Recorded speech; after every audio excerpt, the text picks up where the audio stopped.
Hello, good evening, and welcome to the second in our series of lessons from our kitchen table. I hope you and your families are staying well. We've had a very, very busy week at school, and we're preparing to get everybody back, and very, very much looking forward to seeing everybody next week. In the meantime, this evening's session, our focus is on writing, from the gross to fine motor skill of actually holding the implement in their hand to actually understanding how to craft sentences and so forth. This evening deals with some of the most fundamental learning goals and objectives that your child will experience. We've all been there, we've all started. I don't know that any of us actually remembers the first moment we put pen to paper. But I think this evening it's going to be a fascinating insight into just how teachers go about that pedagogy, the instructional techniques and so forth, and what goes through a child's mind while they're going through that process. I hope you find it fun, entertaining, enjoyable, but certainly informative. That is without saying. So without further ado, Shayna, over to you. Thank you very much, Cliff. So yes, welcome to the second Lessons from Our Kitchen Table workshop, a series which we hope will help you to help your child with various aspects of their academic study. The focus of this series will be on providing top tips to support your child as they progress in reading, writing and mathematics. And this evening we turn our attention to writing. So the aim is to provide tangible and takeaway tips and ideas which help with a range of learning moments, whether that be supporting your child with early writing or spelling or crafting a piece of writing, whether that be non-fiction or fiction. So in our session on reading, we heard from our reception teacher, Catherine Steinbrecher. This evening, we'll start by hearing from Alex Roberts, our Year 2 teacher and Head of Key Stage 1 at Embley. I'm joined by Alex Roberts, our Head of Key Stage 1 and Year 2 teacher at Embley, to talk to us in our second workshop about writing, with a specific focus on sort of Key Stage 1. So Alex, how can, thinking about our parents, or parents in general, how can they help with their children with spellings at home? So have you got any top tips that could help them out? Yes, plenty of top tips. So I know that you've spoken a little bit about reading with Miss Steinbrecher recently at one of these lessons from our kitchen table, and helping your child with spellings at home actually sits really closely with the phonics scheme Read Write Inc that we use at Embley. When first learning how to spell, encouraging your child to segment the words down into more manageable chunks is the first and foremost, and then getting them to think about the individual sounds and matching the letter of the alphabet to that individual sound, and then bringing it all back together and blending the word again. Keep it really fun. So using big giant handwriting, lots of different coloured pencils, what we call rainbow writing at school, backwards writing if they can, upside down, whatever you want to do to keep it really engaging and motivating for them.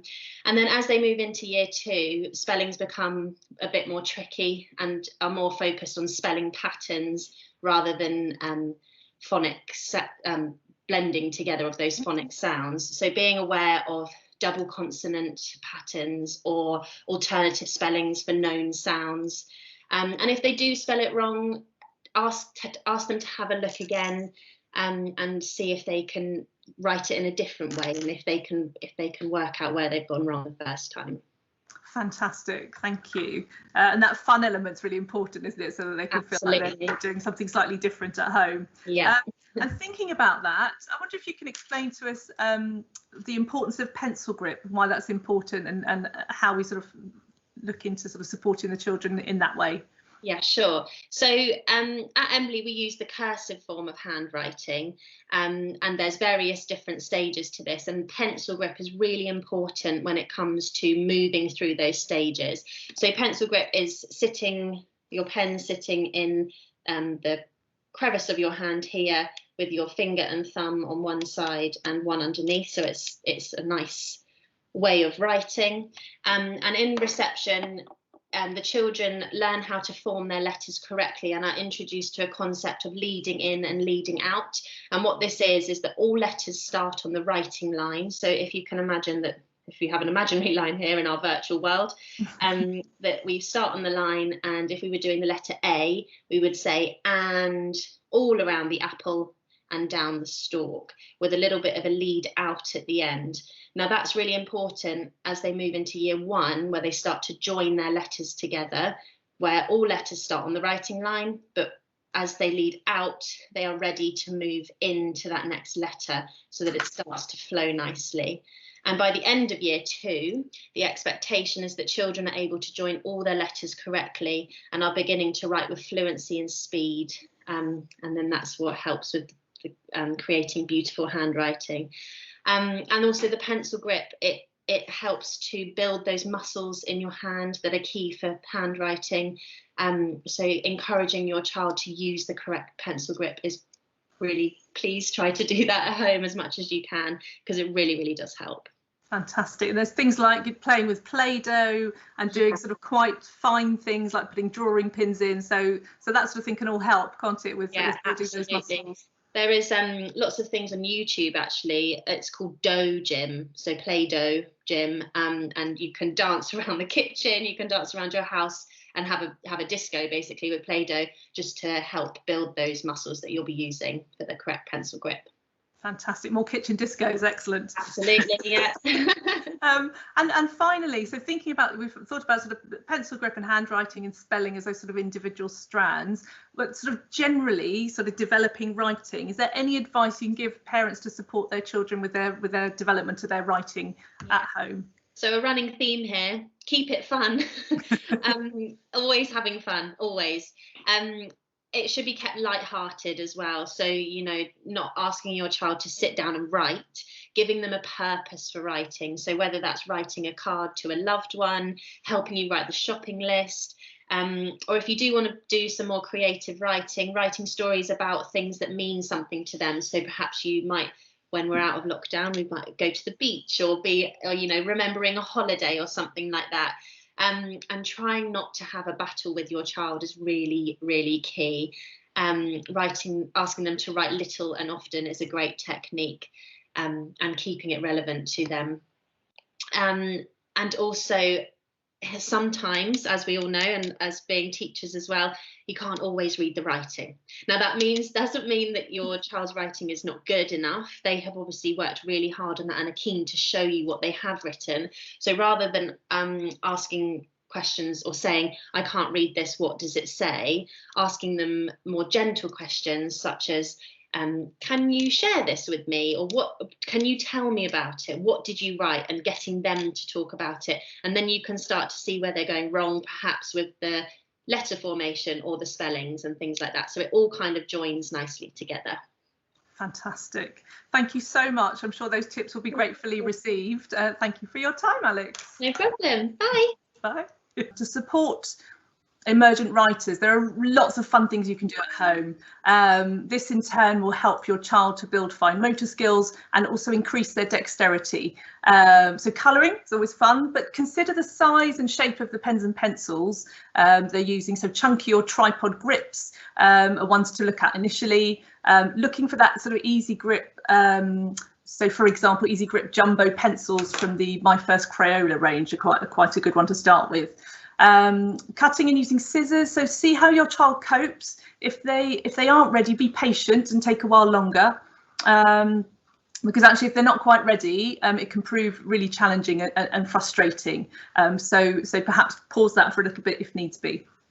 Painting, so it's always lots of fun. I always remember I liked it that nursery did lots of painting with my son, but he also used to quite like painting the shed. So it's not literally painting the shed. He had and it used to do this at school as well. A chunky paintbrush, a pot of water, and he'd sort of walk around with his trug and his tools, and actually be painting with the paintbrush, which actually then helps to develop those fine motor skills. And he thought he was painting the house. So model building, so with large blocks, working with clay or Play-Doh, pencil mazes, so using a pencil to follow the maze, threading beads. So you can see an example on the screen of chunky beads and using those. A washing line, so you can have a little mini washing line indoors and peg all sorts of different things up, so that can help too. And tweezers. So again, as an example of particular ones on screen there. So tweezers for picking up all sorts of things to help with that dexterity. So whether it be pebbles or cotton wool. And also then that old favourite, the jigsaw puzzle. So lots of different fun ways, and all of that helps to build those fine motor skills to work towards writing. If I could have the next slide, please. So using multisensory methods can also help. With a multisensory approach, children take in and interact with information in various ways. So learning happens through multiple senses, primarily through sight, sound and touch, which is the kinesthetic approach. And this can also be very helpful if your child finds it difficult to express themselves with language. So some multisensory approaches you can try at home. Finger writing in the air or drawing on someone's back with your finger, writing trays. So those are fun. You can put all sorts of different things in writing trays. So sand and tracing in the sand, shaving foam if you're brave enough, rice or even slime. So there's an example on the screen there for you to have a look at.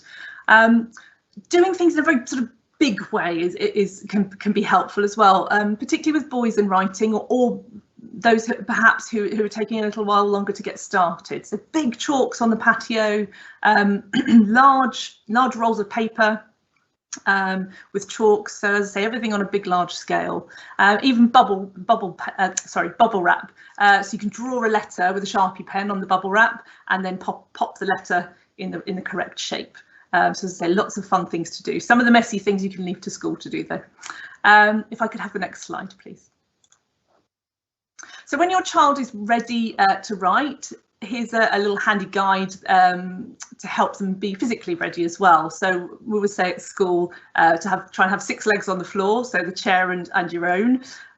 Positioning the paper comfortably, depending on whether you're sort of left-handed or right-handed.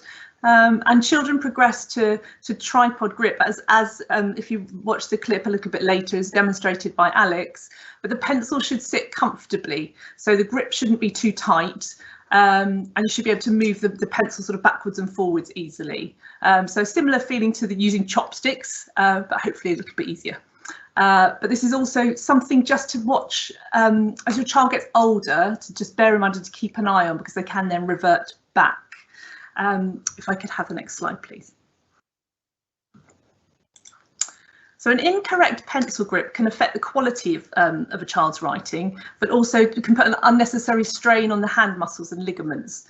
So this can cause the hand to tense or cramp and tire quickly, making the handwriting process hard work. Many left-handed writers form a hooked grip, so that's something to keep an eye on. That not only puts an extra strain on the hand muscles and ligaments, but the wrist and shoulder areas of the body. So the discomfort caused through a poor pencil grip not only makes handwriting hard work, but frustrating and can become demotivating as a child sort of progresses and wants to produce the required quantity of written work as they get older.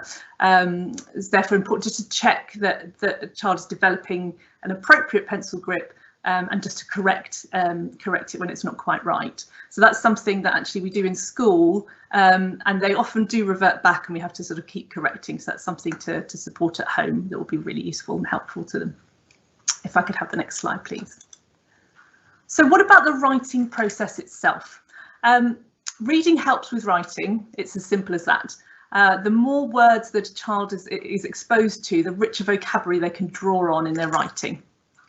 So the explicit teaching of vocabulary helps to offer children strategies so that they can increasingly unlock more challenging texts and therefore gain pleasure from reading texts, which will make them word rich. Discussing words and language in everyday conversation is a simple way of doing this. It sounds simple, but it can be really effective. So it could be on words and language on a billboard, in the newspaper, on a leaflet, on the radio, on the television. But just stopping for those few minutes and having a mindful moment and stopping and discussing or defining a word with your child, or answering if they ask you what something means, or if you're hearing them read, get them to just double check if you come across one that you think might be an ambitious word, to check that they know what it means. It's a way of sort of implicitly building that vocabulary bank to help them with their writing. If I could have the next slide, please. So it is of course important that children are able to access text. So the book they're reading needs to have a good level of stretch, but allow enough fluency that the book is enjoyed and can be accessed. In school, we don't shy away from more ambitious vocabulary. One way of supporting with this is to pre-teach vocabulary. So this is a method that we use in school, and here's a portion of a lesson based around Michelle Paver's Wolf Brother, which I've worked on with Year 6 this term. We discussed the language, defined it, tried it in context to ensure we understood the meaning, and then read the chapter. So all of that learning about the vocabulary and the language and how to use it came before the reading of the chapter. I then encouraged pupils to use this new ambitious vocabulary in their writing. So that's something we call magpieing in the teacher profession. And flipped learning is another useful technique to add variety when starting with a text, and that's where you set a passage which is accessible to the children so they can read it independently, and then ask them to read it ahead of the lesson so that it's familiar when they start. If I could have the next slide, please. This is one of my favourites. So writing can be daunting, so it's important to be inspired in the first place, whether that be by images or words. And we call this the hook. There are so many ways of hooking your audience at the start of a writing task.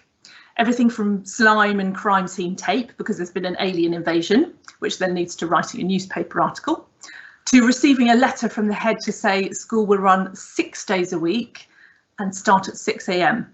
So the children would then write a letter of persuasion, possibly to open on a Sunday as well. So how about this image for a fiction story opener? What happens next, you could ask? What came before? Who are the two characters? Why is the dinosaur angry? All questions which allow a child to make a start without staring at a blank page with a title that says the dinosaur. I think there's nothing worse than having that. So that inspiration is really, really important. So if I could have the next slide, please.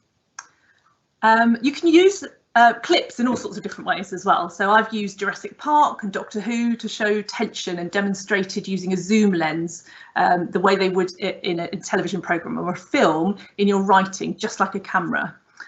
Equally, you can use trailers or even cartoons such as Tom and Jerry to help with grammar work. I think there's a misconception that grammar is dull and dry, but actually you can do some really exciting activities. So for example, let's watch this clip, and here's a challenge for you. It runs at 40 seconds. I want you to see how many verbs you can find.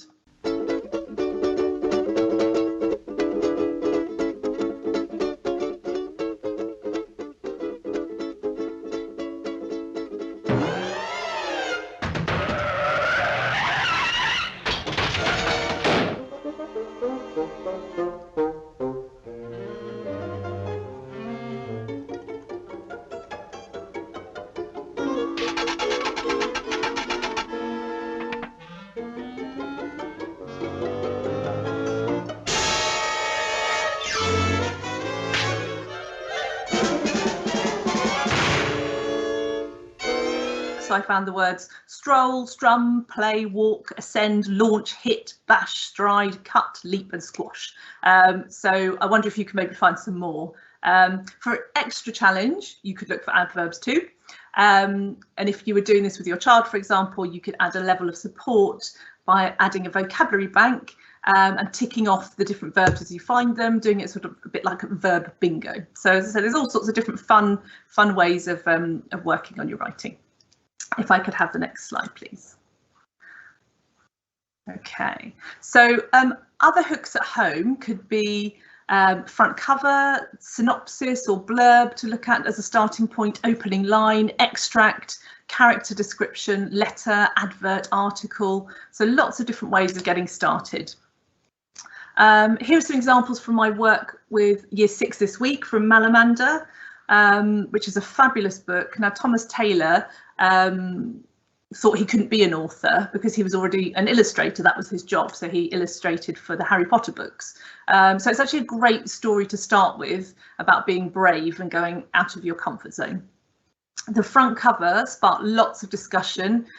We talked for about 30-40 minutes about character, plot, setting and genre, so loads going on there. The opening line and then chapter led to work on how you engage an audience, and there's plenty of character description to choose from as well, which can act as a model for the children, which leads me to a challenge. Now this one is nice and simple, no technology, no clips, nothing at all. If you happen to have a pen and paper beside you, you might want to have a go.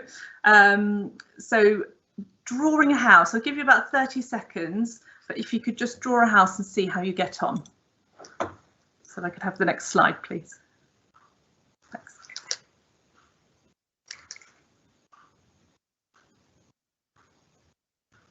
So very quick, I'm looking to see if Mr. Canning's having a go as well. Is he drawing a house?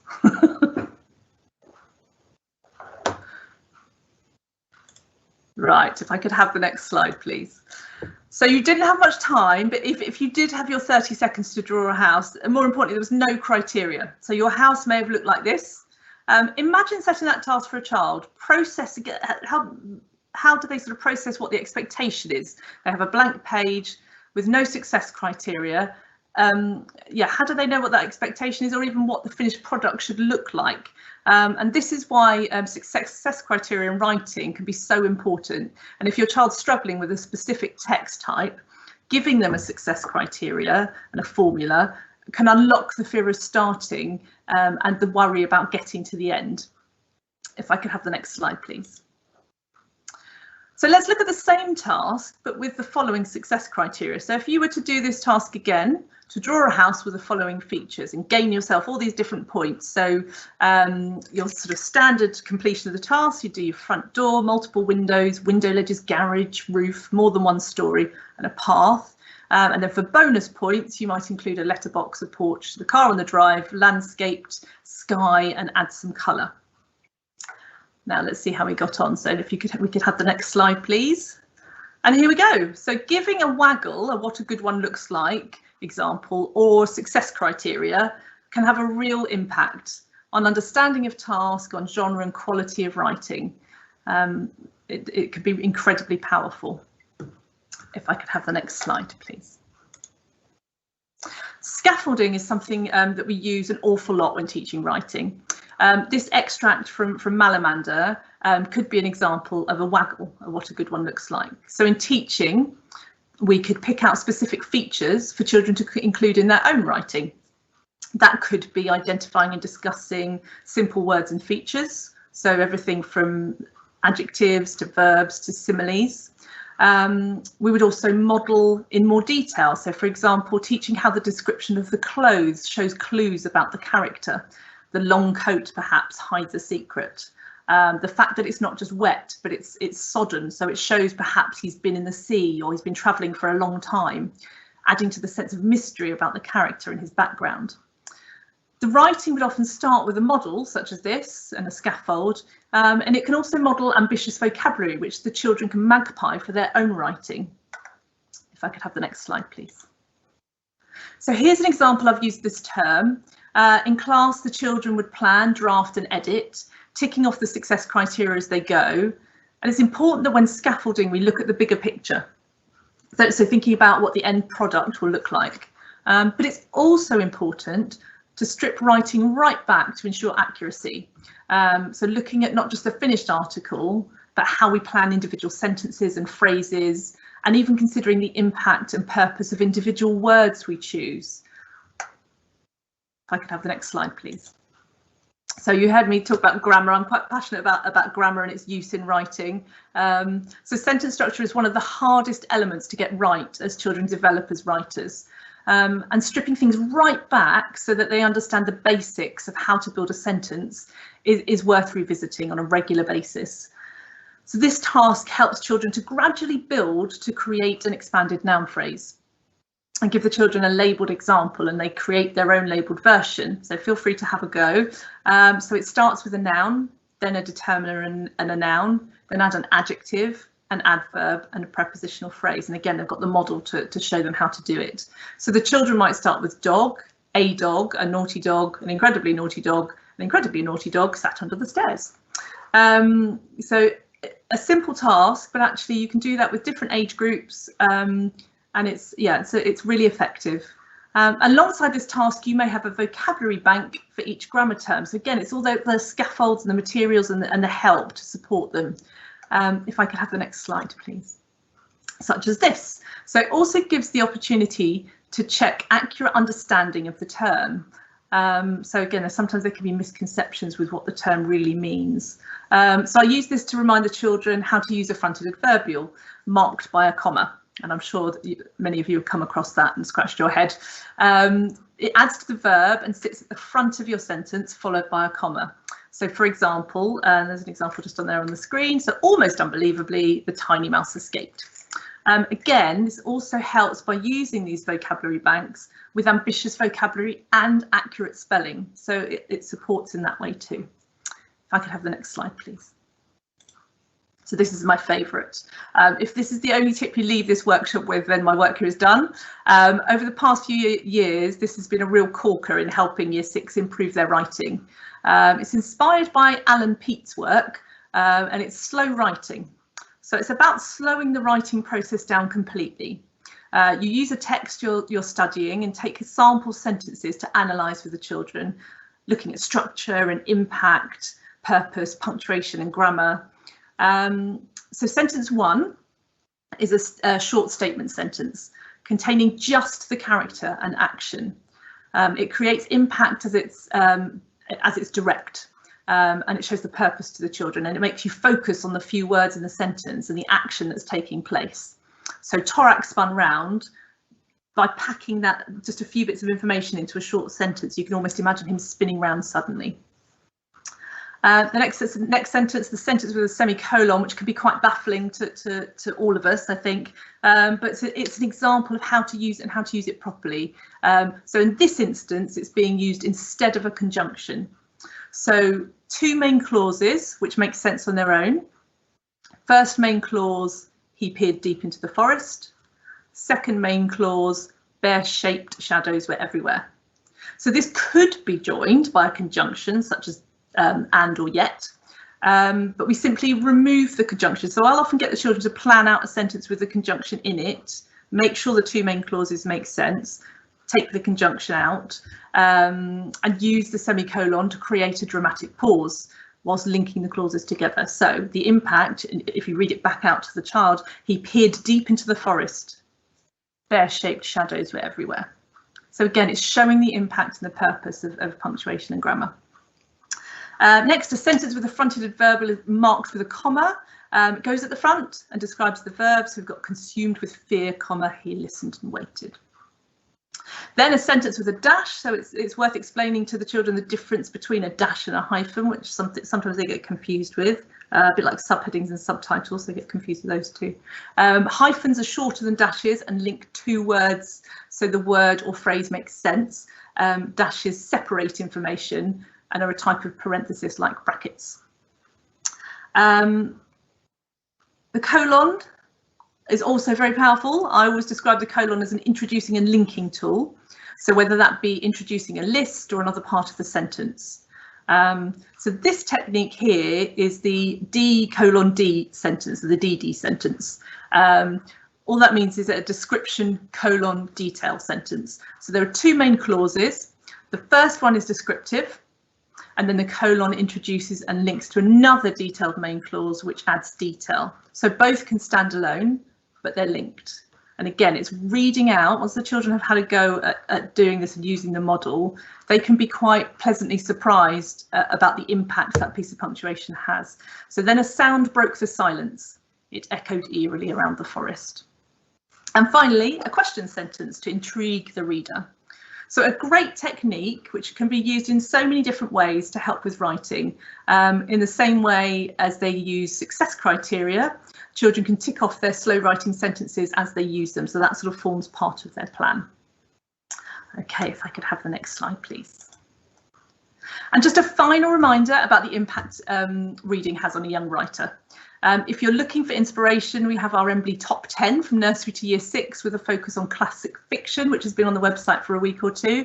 It's been recently published, and coming up over the next few weeks will be a modern fiction top 10 for nursery to year 6 as well. So if you, as I say, looking for some inspiration, take a look at the website. If I could have the next slide, please. And to end with the words of Pi Corbett, words matter because they create our world and ourselves. Without words, thought is a meagre crumb. So happy writing from me. Thank you very much. Shana, thank you very much. That was hugely informative, and I'm sure that those who are listening and those who will come to us in the recorded session will appreciate that deeply. As I said previously, if there are any questions or if you have any kind of suggestions or anything that you want to put to Shana, in no small time at all, you'll have the opportunity to be able to do that relatively quickly at drop-off, because you'll be back next week, which is delightful. So I think what we'll do at this time of the evening is probably draw to a close. We'll host it so that you can come back to it recorded online. You can have a look at the video clips. You can review the quality of your house building. But the foundation of children's learning and how they write, from that gross to fine motor skill to actually the content of their thinking as articulated in what they do at the end of their finger. I have great admiration for those who teach children to write.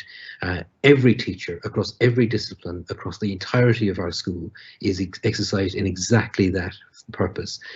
Some of the techniques that you've heard Shana describe, we also use in senior school because they're just jolly effective. I do have a tiny footnote to add to all of this. And that is largely that, in spite of all the technology, I use a fountain pen. I love my fountain pen. I have the writing capacity of a vet. No disparagement to vets, God love them, but would I have had the time and you know, the education that the children have with Shane and the team to actually go about this process, I think my handwriting would have improved hugely. I'm not entirely sure that it would be any more comprehensible or understandable, but at least it would be legible. So for me and from the team, from everybody in the background, the guys who are supporting the production, Shana and of course Alex, thank you all very much for your contribution. Thanks everyone for tuning in. Good night, have a wonderful evening, and we look forward to seeing you all back safe and well next week. Bye for now.